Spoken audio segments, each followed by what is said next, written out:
ஆனந்த வாழ்வளிக்கும் ஆடி தபசு. முன்னொரு காலத்தில் சங்கன் பதுமன் என்ற இரு அரசர்கள் இருந்தார்கள். சங்கன் சிவன் பெருமானை வணங்குபவர், சிவன் தான் உயர்ந்தவர் என்று கூறினான்.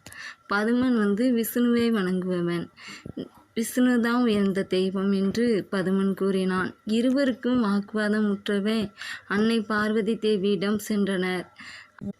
இவர்களின் பிரச்சனையை கேட்ட பார்வதி தேவி தன் கணவர் சிவன் உயர்ந்தவர் என்று சொல்வதா அல்லது தன் சகோதரர் திருமால் உயர்ந்தவர் என்று சொல்வதா என்று யோசித்தார். சிவன் விஷ்ணு இருவருமே ஒருவர்தான், உருவத்தில் மட்டும் வேறுபட்டவர்களை தவிர மற்றபடி இருவரும் ஒருவரே என்றார் பார்வதி.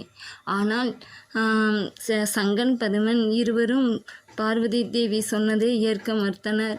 உரிய காலம் வரும்போது உங்களுக்கே இது புரியும் என்று கூறி சென்றார் அன்னை பார்வதி. நடந்தவற்றையெல்லாம் சிவனிடம் கூறினார் பார்வதி தேவி. மேலும் உலக உயிர்கள் அனைத்துக்கும் நீங்கள் இருவரும் ஒருவரே என்பதை உணர்த்த ஒரே ரூபமாக காட்சி தாருங்கள் என்று வேண்டினார் பார்வதி தேவி. அதற்கு சிவன் பொதிகை மலையில் புன்னை மரங்கள் நிறைந்த காற்றை தவம் இயற்றும்படி கூறினார். அப்படி தவம் செய்ய தேர்வு செய்த இடம்தான் திருநெல்வேலி மாவட்டம் சங்கரன் கோவிலாகும். அன்னை பார்வதி தேவி தவம் செய்ய பூலோகம் சென்றதும் தேவமாதர்கள் அனைவரும் கோவடிவில் அன்னைக்கு காவலாக இருந்தனர். கோ என்றால் பசு.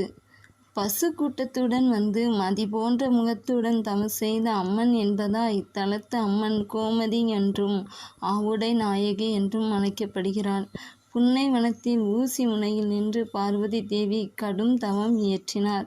அவரது தவத்திற்கு மகிழ்ந்து சிவனும் நாராயணனும் இணைந்து ஒரே ரூபமாக சங்கர நாராயணராக சங்கரன் சிவன் நாராயணன் விஷ்ணு காட்சியளித்தனர். ஒரு பாகத்தில் தலையில் சடாமுடி, கங்கை, பிறை, நெற்றியில் திருநீற்றுப்பட்டை, கழுத்தில் பாம்பு ருத்ராட்சம் அணிந்த கோலமாகவும், மற்றொரு பாகத்தின் தலையில் கிரீடம், நெற்றியில் திருமண், கழுத்தில் துளசி மாலை, கையில் சங்கு ஏந்திய நிலையில் சங்கர நாராயணராக காட்சியளித்த நாளையே ஆடி தபசு நாளாக நாம் கொண்டாடுகிறோம்.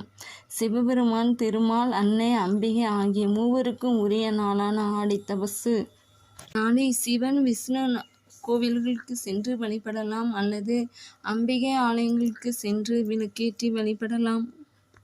எங்கு சென்றாலும் சிவன் விஷ்ணு அம்பிகை மூவரின் அருளும் நமக்கு கிட்டும்.